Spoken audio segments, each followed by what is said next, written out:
So let us begin Act 2, Scene 6. This scene takes place outside Shylock's house. Jessica, disguised as a boy, elopes with Lorenzo, taking some of Shylock's possessions. So, in this scene, we'll find that Jessica is planning to run away with Lorenzo. Like she will run away secretly with the Lorenzo and marry him.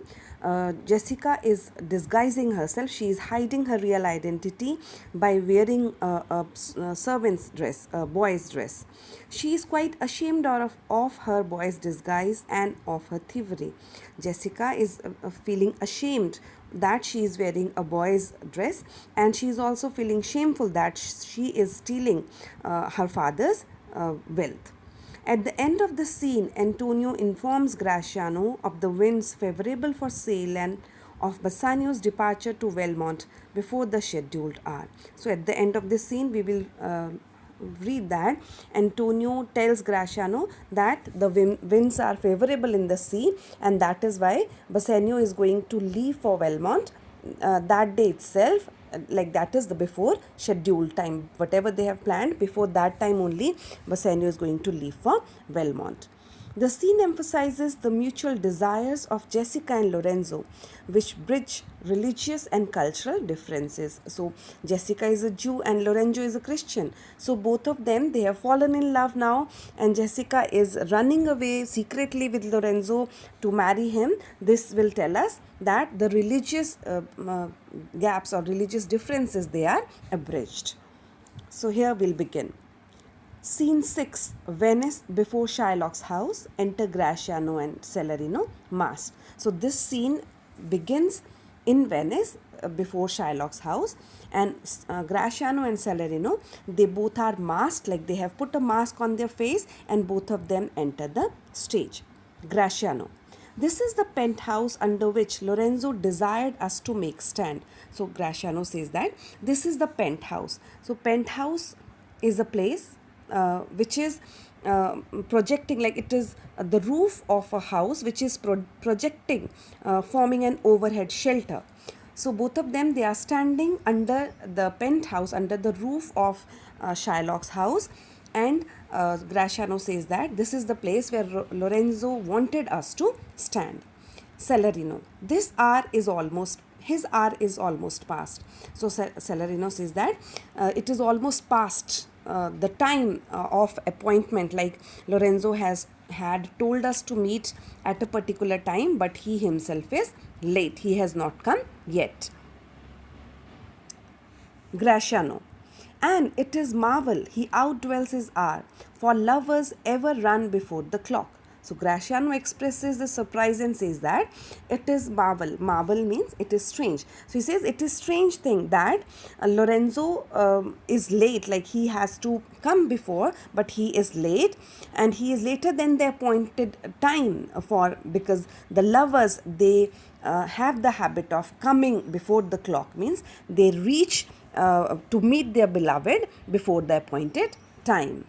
Celerino: oh, 10 times faster Venus's pigeons fly to seal love's bond new made, than they are wont to keep obliged faith unforfeited.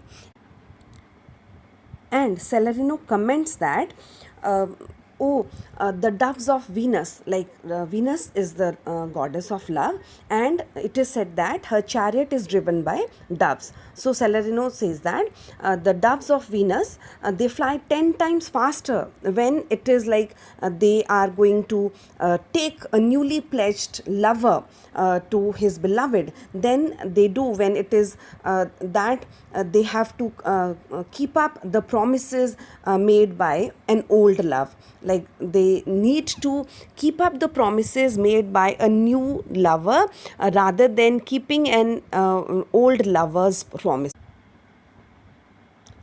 Then Graciano says that ever holds. That ever holds means that is true. Yes, you are true. You are right.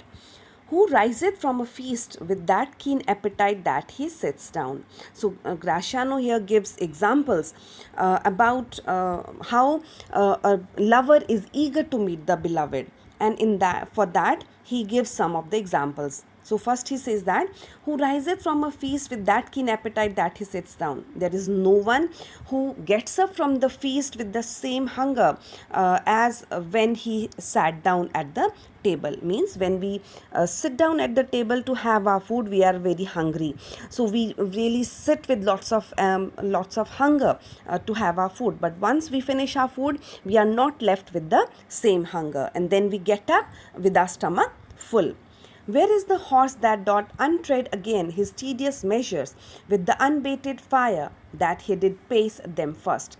Then he says, where is the horse that can cover again the distance that he has already reached without exhausting that energy which he has already started it.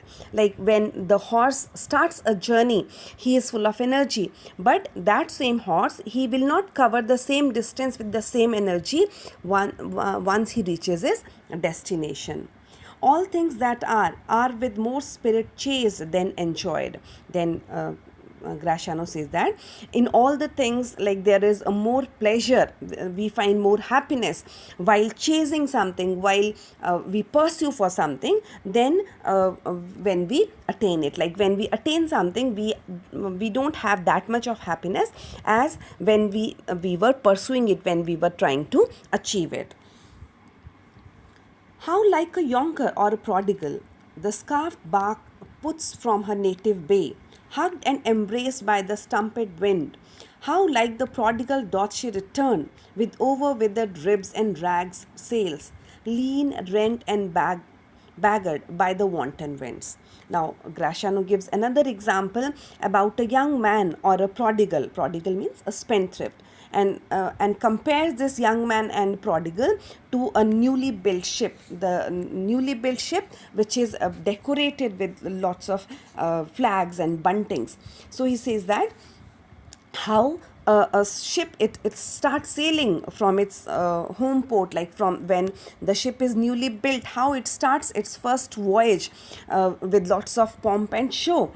But after being blown and pushed about by the winds in the sea, she returns. That same ship returns like a spendthrift. That same ship returns like a prodigal, with all the strains and the sails torn and ragged.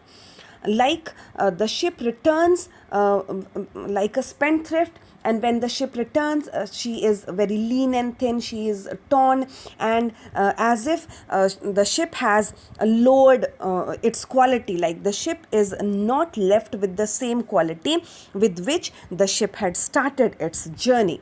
So Graciano gives these illustrations to prove that the eagerness of a husband for his wife is not as keen as that of a lover for his beloved. Like the lover takes it for granted that the beloved would be waiting for him. So his eagerness is not as his eagerness is more than the husband's eagerness, who knows that his beloved is, or his wife is there for him forever.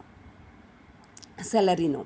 Here comes Lorenzo. More of this hereafter. So Salarino says that here Lorenzo has come now. So more of this hereafter means we will continue our discussion later. So we will continue this topic later.